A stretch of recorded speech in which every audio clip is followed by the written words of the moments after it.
Yo, guys! So Black Clover has returned once again, but this time, instead of one, Tabata blessed us with two new chapters. And let me tell you, these chapters was nothing short of amazing, especially chapter 371. As y'all know, my favorite character in the entire series is Mereoleona, and Tabata has blessed me with a chapter filled with her greatness. But before we get into that, we must first discuss what happened in Chapter 370, but don't worry, this chapter was a great setup chapter for main battles to come. So Black Clover Chapter 370, titled Charge into Chaos, started with the royal capital crumbling. As Lucius found, we see the useless king scared and confused at what happening to the castle, begging for someone to protect him. Really wish a legless angel snipe him, but anyways. Asta reveals the location of Lucius to Yuno, saying, "The amazing guys from the Hino country told me that Lucius is trying to realize his ideals by performing an immensely powerful magic spell high above in the sky. This fight between them might actually take place in space." We then see in a generational panel this amazing tree connected above the cloud.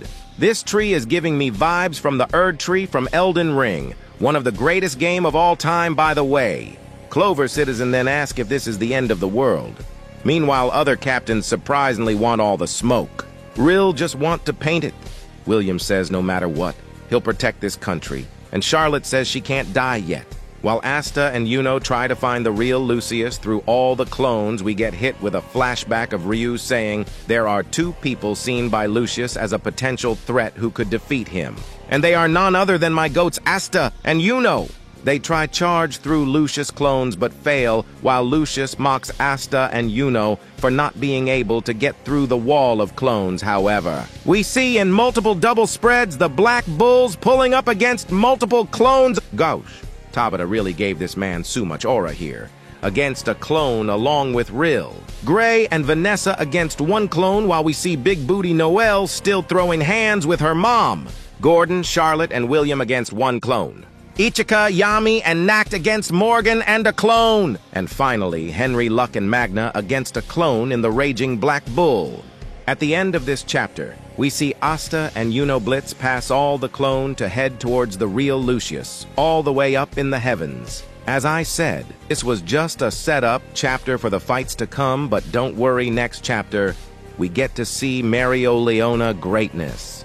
So chapter 371, titled Undying Bodies, started off from where we left off in the Morris and Mereoleona fight, with Mereoleona squad mates who sacrificed their self, telling her it's up to her now. But Morris uses his second magic attribute, which is Earth Magic, and uses a spell called Earth Magic March of the Holy Fools. This spell creates weird creatures who rise from the ground, but Mereo appears to burn them.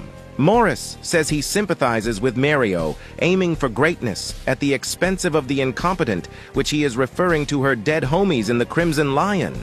Morris begins to yap in his inner monologue, saying, "The more they babble about ethics, the more they rot away without achieving anything. Therefore, they shall become materials for my research and serve as nourishment for new magic tools. That, at the very least, is the meaning of the lives of these fools." But no matter how much I dissected these fools, I couldn't surpass the principles of this world. Yet I persevered, and now I was chosen by God. I was bestowed with magic that allowed me to fully utilize my knowledge and abilities. The power to destroy everything and the power to give life. My diligent and perseverant days were not in vain. This is your human's limit. I can't lie. He was cooking with his dialogue there, but doesn't mean he ain't gonna get folded like an omelet. We then get hit with an amazing flashback of Mereoleona, where nobody wanted to train with her because she was literally too strong. So relentless, and even before getting a grimoire, regular magic knights can't compete with her, and that their motivation was dropping because of that. They basically was mad at her for being built different. Mereoleona then think to herself that nobody can keep up anyway, and she thought it was fine if nobody followed her. Even alone back then, which consisted of her climbing walls, fighting monsters beyond human understanding, living in powerful magic zones. But even after all that, she found the wall of human limits. She thinks she can only go so far on her own. But in another amazing panel, we see flowing hands lift Mereoleona up, and Mereoleona remembers the Crimson Lions telling her, "Please train us, Mereoleona-sama." They do training, and Merio tells them to stop, assuming they can't go on. However, they keep going anyway. Fuegoleon appears next to her, telling, "Sorry to keep you waiting, big sis." But don't let this fraud fool you with this line, because he does literally nothing. Mereoleona gained a new spell in her grimoire and telling Fuegoleon that she's not waiting but is going beyond her limits. In the next panel, we see the ground crumble, bursting with flames from under her, and she uses a new spell called Ultimate Flame Magic Exilidius Leonum. This is an interesting spell because she literally uses the souls of her fallen comrades as a flame being. It's almost like the opposite of Captain Yamamoto Bankai technique from Bleach. She then tells the spirit of the Crimson Lions who died to don't think they can relax and live carefree after dying. Even if they die, they must follow her. So, in short form, even after death, they are still in her back pocket. What you're dragging along is nothing but a lump of soil.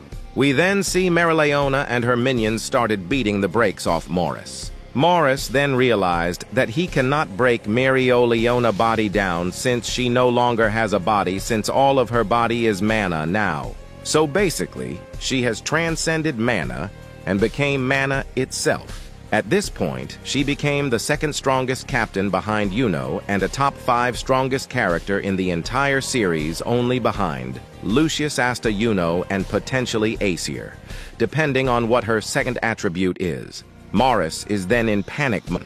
Morris' regeneration stopped working, and he say, "Me who was chosen by God," referring to how can he lose chosen by Lucius.